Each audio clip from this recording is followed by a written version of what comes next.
Hi guys, welcome to your first screencast. So this is going to be on the respiratory system. Okay, now I'm just going to quickly take you through Cornell Notes. I have done it in lesson with you, but just a reminder. So what you're going to do is this is how your page is going to be set up. Turn your page into landscape. Key question, topic there, just put the respiratory system. Okay, don't put lung volumes.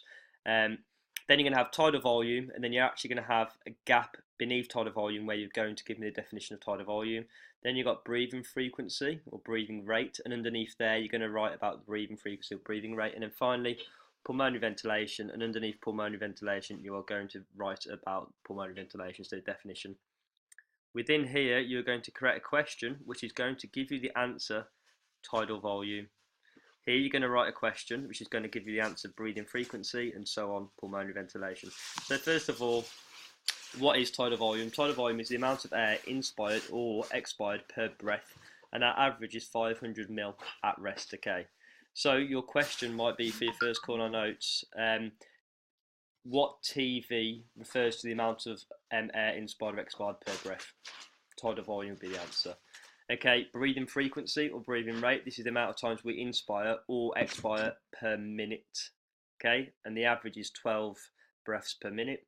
And then finally, pulmonary ventilation, the volume of air inspired or expired per minute. So the equation for pulmonary ventilation is breathing rate or breathing frequency times tidal volume.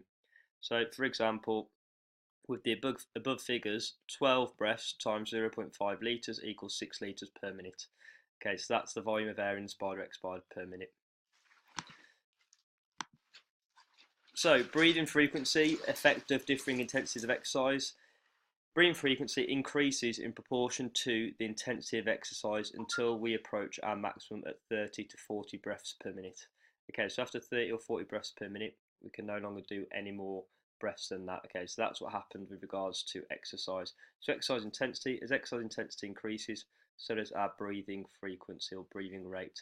So 10 breaths per minute, 20, 30, 40, and so on. Tidal volume. So what happens with regards to tidal volume?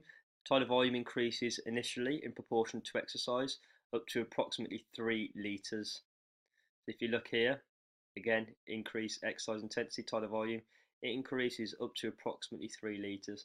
Now, it can only get to 3 litres due to an increase in breathing frequency. This means there is not enough time to take in more oxygen per breath. Very similar to stroke volume hitting its maximum at 60% of exercise intensity, because the heart beats quicker, which means the heart doesn't have enough time to fill with more blood. Similar to tidal volume. So increases initially in proportion to exercise up to 3 litres, but after that, because of our breathing frequency, there's not enough time to take in more oxygen per breath. Finally, what happens to pulmonary ventilation? So again, remember, pulmonary ventilation is tidal volume times breathing frequency. So what happens is an initial anticipatory rise due to release of the hormone adrenaline. So it's similar to our heart rate. We get it with breathing rate or breathing frequency. A rapid increase in pulmonary ventilation at the start of exercise, as you can see here. Regardless of what type of exercise it is, there is that rapid increase. Okay, so I want you to first of all get the definitions down as you have, create your questions, and then with regards to what happens during the stages of exercise for tidal volume and pulmonary ventilation, just get those down on a piece of paper. That is all you have to do for your Cornell notes for this lesson. Okay, thank you. Bye.